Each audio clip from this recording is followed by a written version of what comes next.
అమ్మవారికి నిమ్మకాయల మాల ఎందుకు వేస్తారు?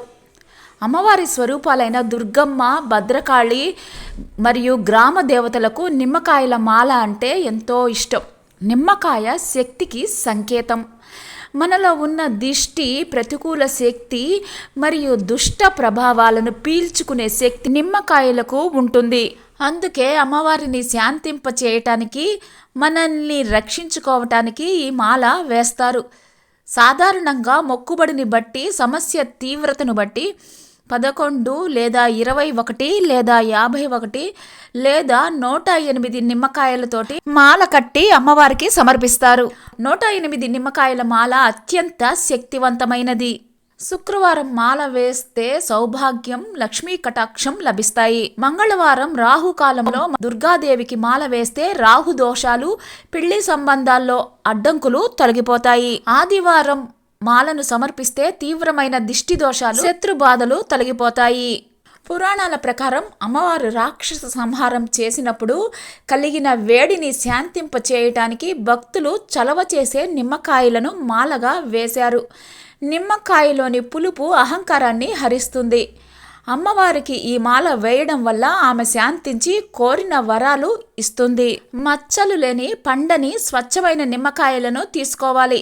ఎర్రటి దారంతో మాలగా కట్టి అమ్మవారి మెడలో వేయాలి. అమ్మవారి విగ్రహానికి వేస్తే అవి వాడిపోయే వరకు 2-3 రోజులు ఉంచవచ్చు. ఫోటోకి అయితే మరుసటి రోజే తీసేయాలి. మాల తీసిన తర్వాత ఆ నిమ్మకాయలు ఎవరి పాదాలకు తగలకుండా చూడాలి. వాటిని ప్రవహించే నీటిలో లేదా నదిలో కలపాలి. లేదా ఎవరు తొక్కని చోట ఏదైనా చెట్టు మొదట్లో వేయాలి. దేవుడి మెడలో వేసిన నిమ్మకాయలను వంటల్లో వాడకూడదు, తినకూడదు. ఎందుకంటే అవి నెగటివ్ ఎనర్జీని గ్రహించి ఉంటాయి. అమ్మవారి మెడలో వేసిన మాలలోని కాయలను బండికి కట్టకూడదు.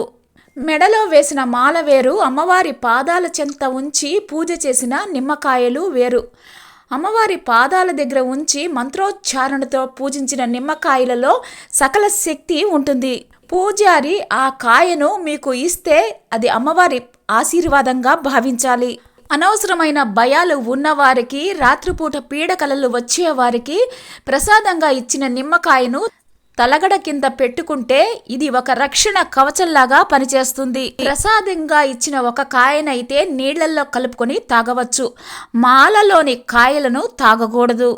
ఏదైనా ముఖ్యమైన పని మీద బయటికి వెళ్ళేటప్పుడు ప్రసాదం నిమ్మకాయని జోబీలోనో బ్యాగులోనో పెట్టుకుంటే రక్షణగా పనిచేస్తుంది.